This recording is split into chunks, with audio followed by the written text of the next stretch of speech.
LGBTQ கம்யூனிட்டியில இருக்கிறவங்கனால ஸ்ட்ரெயிட்டா இருக்கிறவங்களுக்கு job business opportunity குறைஞ்சிக்கிட்டே போகுதுன்னு சொன்னா நீங்க நம்புவீங்களா? இது இப்போ சில இடத்துல நடந்துகிட்டு இருக்கு. பிரசிடென்ட் டொனால்ட் ட்ரம்ப் எல்ஜிபிடி கம்யூனிட்டியில இருக்கிறவங்களுக்கான ஃபண்ட்ஸ் எல்லாத்தையும் ஸ்டாப் பண்ணியிருக்காரு. அது ஏன், எதுக்காக? Is to erase LGBTQ people.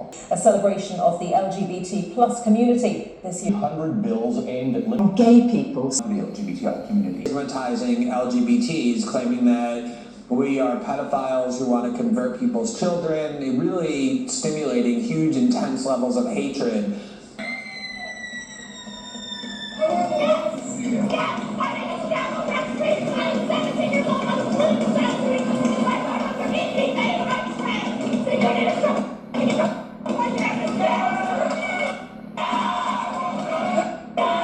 First, governmental funding. Federal, state மற்றும் லோக்கல்ல இருக்கிற கட்சிக்காரங்க எல்ஜிபிடிக்யூ கம்யூனிட்டிக்கு கிராண்ட்ஸும் கான்ட்ராக்ட்ஸும் மூலமா மிக முக்கியமான ஃபண்டர்ஸா இருந்திருக்காங்க. இந்த ஃபண்ட்ஸ் ரிசர்ச், கம்யூனிட்டி ப்ரோக்ராம்ஸ் மற்றும் அட்வொகேசி எஃபர்ட்ஸ்க்கு சப்போர்ட்டா இருந்திருந்தது. Second, private foundations. Social justice, health மற்றும் ஹியூமன் ரைட்ஸ்க்கு சம்பந்தமான நிறைய பிரைவேட் ஃபவுண்டேஷன்ஸ் எல்ஜிபிடிக்யூ கம்யூனிட்டிக்கு பெரிய அளவுல ஃபண்டிங்ஸ் கொடுத்திருக்காங்க. இந்த ஃபவுண்டேஷன்ஸ்ல ரொம்ப ஸ்பெசிபிக்கான கிராண்ட் ப்ரோக்ராம்ஸும் இருக்கும். அது எல்ஜிபிடிக்யூ இஷ்யூஸை டார்கெட் பண்ணிடும். டைரக்ட் சர்வீஸ்ல இருந்து பாலிசி அட்வொகேசி வரை சப்போர்ட் பண்ணுவாங்க. Third, corporate philanthropy. சில கம்பெனிஸும் கார்பரேட் சோஷியல் ரெஸ்பான்சிபிலிட்டி சிஎஸ்ஆர் இனிஷியேட்டிவ்ஸ்ல எல்ஜிபிடிக்யூ கம்யூனிட்டியை இன்க்ளூட் பண்ணியிருக்காங்க. இந்த ஃபண்டிங் டைரக்ட் கிராண்ட்ஸ், ஸ்பான்சர்ஷிப்ஸ் இல்லாட்டி எம்ப்ளாயி மேட்சிங் ப்ரோக்ராம்ஸ் மாதிரி வரலாம். Fourth, individual donations. தனியாரோட கான்ட்ரிபியூஷன்ஸ் எப்பவுமே ஒரு முக்கியமான ரோல் பிளே பண்ணுது எல்ஜிபிடிக்யூ கம்யூனிட்டிக்கு. இந்த டொனேஷன்ஸ் சின்ன அமௌண்ட்ஸ்ல இருந்து பெரிய பணக்கார இண்டிவிஜுவல்ஸ் கொடுக்கிற டொனேஷன்ஸ் வரைக்கும் இருக்கும். Crowd funding sites, online fundraising platforms, அப்புறம் நேஷனல், இன்டர்நேஷனல் கம்யூனிட்டிஸ் மற்றும் சின்ன லோக்கல் குரூப்ஸும் இந்த வித்தியாசமான எக்கோசிஸ்டம்ல பெனிஃபிட் ஆயிருக்காங்க.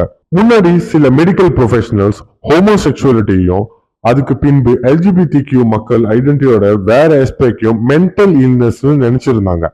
இந்த வியூ பாயிண்ட் 20th செஞ்சுரியில ரொம்ப பிரிவலனா இருந்தது. DSM, Diagnostic and Statistical Manual of Mental Disorder. Mental டிசார்டரா கிளாசிஃபை பண்ண மேனுவலா இருக்கிற DSMல ஏர்லியர் கண்டிஷன்ஸ்ல ஹோமோசெக்சுவாலிட்டிய ஒரு டயக்னோசிஸா லிஸ்ட் பண்ணிருந்தாங்க. இந்த கிளாசிபிகேஷன் எல்ஜிபிடிக்யூ மக்களுக்கு டிஸ்கிரிமினேஷன்ஸ் வர்றதுக்கு ஒரு பெரிய காரணமா இருந்தது. ஹோமோசெக்சுவாலிட்டி டிசார்டரா லிஸ்ட் ஆனதுக்கு அப்புறம் அந்த டைம்ல பிரிவலன் ஆன சைக்கோ அனலிட்டிக் தியோரிஸ்ல இருந்து வந்தது. அந்த தியோரிஸ்ல நான் ஹெட்டரோசெக்சுவல் ஓரியன்டேஷனை பத்தாலஜிஸ்ட் பண்ணுவாங்க. ஹோமோசெக்சுவாலிட்டி மென்டல் இல்னஸ் நினைச்சதுனால கான்வர்சேஷன் தெரபின்னு சொல்ற ஒரு பிராக்டிஸ ரொம்ப வைட் ஸ்ப்ரெடா நடந்தது. ரீபரக்டிவ் தெரபின்னு கூட சொல்லுவாங்க. இந்த பிராக்டிஸ்ல ஒரு ஆளோட செக்ஷுவல் ஓரியன்டேஷனை மாத்த ட்ரை பண்ணுவாங்க. சைக்காலஜிக்கல் கவுன்சிலிங், ஹார்மோன்ஸ் ட்ரீட்மெண்ட்ஸ் இல்லாட்டி எலக்ட்ரோஷாக் தெரபி மாதிரி மெத்தட்ஸை யூஸ் பண்ணுவாங்க. இதெல்லாம் கோர்சாய்ஃபும் ஹார்ம்ஃபுல்லான விதிகள், ஃபால்ஸ் அசம்ப்ஷன் பேஸ்ல நடந்தது. ஹோமோசெக்சுவாலிட்டி ஒரு ட்ரீட்மெண்ட் பண்ணக்கூடிய கண்டிஷன் நினைச்சு இதெல்லாம் பண்ணாங்க. அமெரிக்கன் சைக்காட்ரி அசோசியேஷன் APA ஹோமோசெக்சுவாலிட்டிய DSMல இருந்து 1973ல ரிமூவ் பண்ணாங்க. இது ஒரு பெரிய மைல்ஸ்டோன் டிசிஷன். அண்டர்ஸ்டாண்டிங்கையும் ட்ரீட்மெண்டையும் மாத்திடுச்சு. ஆனா இந்த ஹிஸ்டாரிக்கல் கிளாசிபிகேஷனோட லெகசி இன்னும் இம்பாக்ட் பண்ணிக்கிட்டு தானே இருக்கு. எல்ஜிபிடிக்யூ கம்யூனிட்டியில மென்டல் ஹெல்த் டிஸ்பாரிட்டிஸும் ஸ்டிக்மாவும் இன்னும் கண்டினியூவாவே தான் இருக்கு. இப்போ ஹோமோசெக்சுவாலிட்டி மென்டல் இல்னஸ் இல்லைன்னு கன்சிடர் பண்ணலாம். ஆனா அந்த ஹிஸ்டரிக்காக டிஸ்கிரிமினேஷன்ஸை எதிர்த்து போராடுறதும் மென்டல் ஹெல்த் ஈக்குவிட்டியை ப்ரொமோட் பண்ணுறதும் இப்போ ரொம்ப ஃபேஷனாகவும் ட்ரெண்டிங்காகவும் ஆயிடுச்சு. மலேசியால மக்கள் பண்பாடையும் கலாச்சாரத்தையும் ரொம்ப முக்கியமா பாக்குறாங்க. ஸோ நீங்க சப்போர்ட் பண்ற பிளாட்ஃபார்ம் எல்ஜிபிடி மக்களோட ரைட்ஸை எடுத்துக்கிற மாதிரி இருக்கு. அப்புறம் ஆண் பெண்ணாக முடியாது, பெண் ஆணாக முடியாதுன்னு சொல்ற மாதிரி இருக்கு. ஓகே, அதுக்கு என்னோட பதில் நம்பர் 1, இது யாரோட ரைட்ஸையும் எடுத்துக்கிறது இல்லை. இது ஒரு ரியலான நிலையை ரெக்கக்னைஸ் பண்றது. 2+2 4ன்னு சொல்றது யாருமே உடனே டிஸ்அக்ரி பண்ண முடியாது. எதையாவது ஒருத்தர் நான் இதுதான்னு நினைக்கிறதுன்னு சொல்லி ரியாலிட்டிக்கு எதிரான விஷயத்த யாரையுமே அக்செப்ட் பண்ண சொல்லக்கூடாது. நீங்க உங்க ஒப்பீனியனை சொல்றதுக்கு ரைட்ஸ் இருக்கு. ஆனா நீங்க மட்டும் இல்ல, எல்லாரும் அத சொல்லணும்னு டிமாண்ட் பண்ண நீங்க யாரும் இல்ல. அதுதான் ஃபர்ஸ்ட் அமெண்ட்மெண்ட்ஸ் ரைட்ஸ் வயலேஷன். மலேசியால பேசிக் ரைட்ஸ்னா கவர்மெண்ட் பவரை யூஸ் பண்ணி எல்லாரையும் ஃபால்ஸான விஷயத்த சொல்ல வைக்கிறது. அதுதான் உண்மையிலேயே ஒரு வயலேஷன். உங்களுக்காக யாராவது எதையாவது செய்யணும்னு சொல்றது, அது ரைட்ஸ் வயலேஷன் இல்லையான்னு கேள்வி கேட்கறீங்க.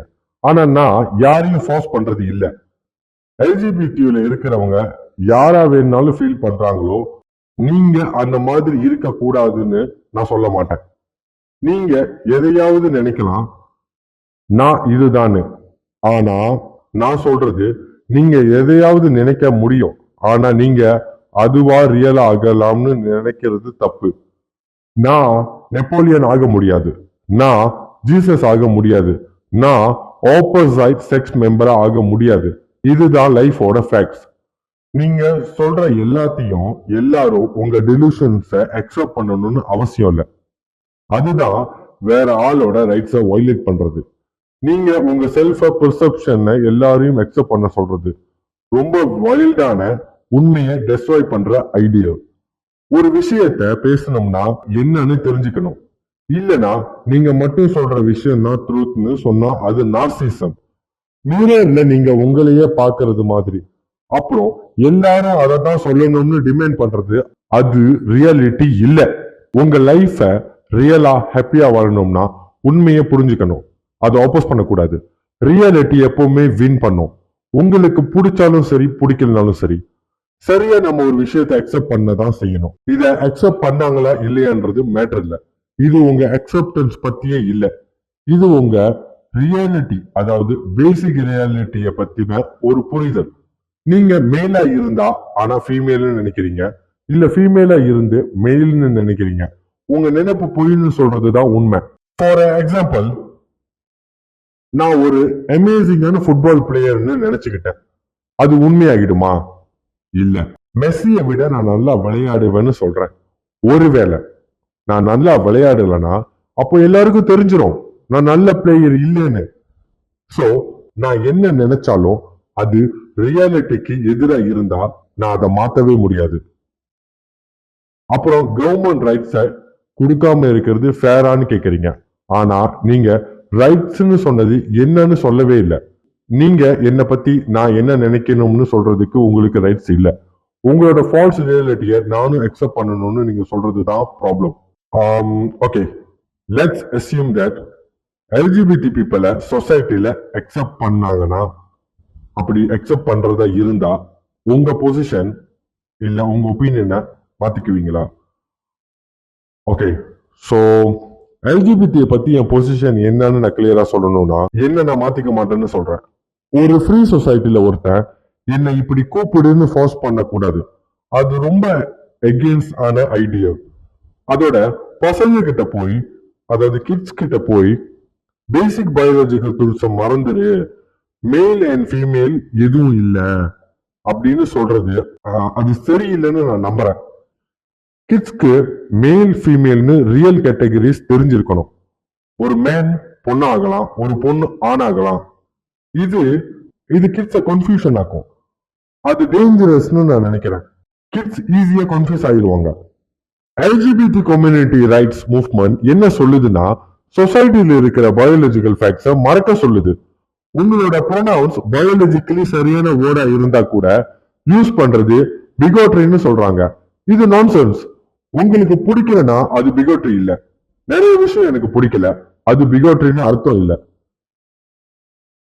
என்னோட ஃப்ரெண்ட் எனக்கு பியானோல ஒரு டியூன் வாசிச்சு காட்டுறான். அவன் என் ஃப்ரெண்ட். சோ அந்த டியூன் நல்லாவே இல்லைனாலும் நான் நல்லா இருக்குன்னு தான் சொல்லுவேன். ஆனா அதுவே நான் ஒரு மியூசிக் டீச்சரா இருந்தா இந்த டியூன் ஒரு குப்பை மாதிரி இருக்கு, நல்லா இல்லைன்னு தான் சொல்லுவேன்.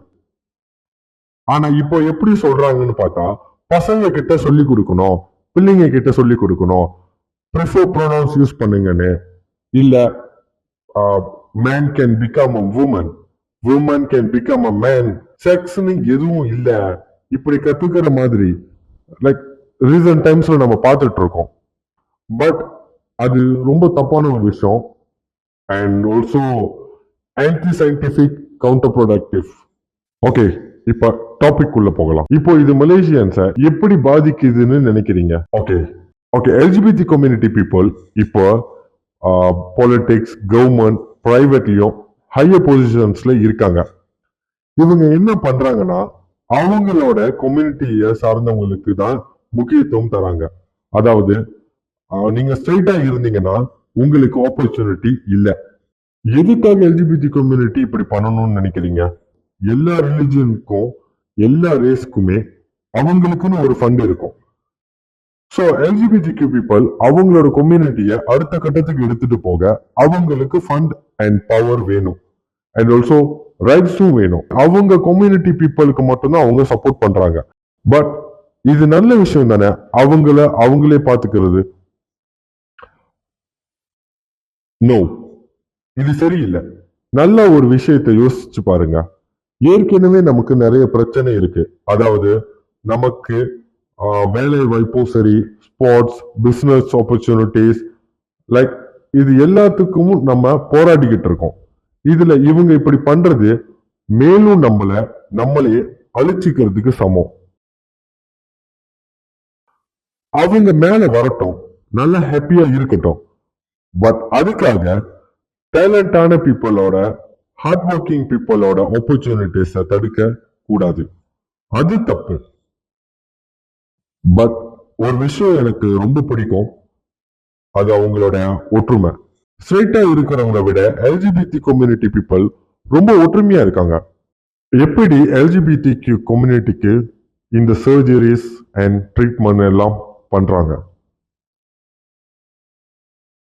ஆக்சுவலி எல்ஜிபிடி கம்யூனிட்டி இன்னைக்கு இவ்வளவு விசிபிளா இருக்கிறதுக்கான காரணம் corporate hospitals and medical insurance, அப்புறம் ஹெல்த் கேர் ப்ரொவைடர்ஸ் எல்ஜிபிடி கம்யூனிட்டியை டார்கெட் பண்ணி செயல்படல.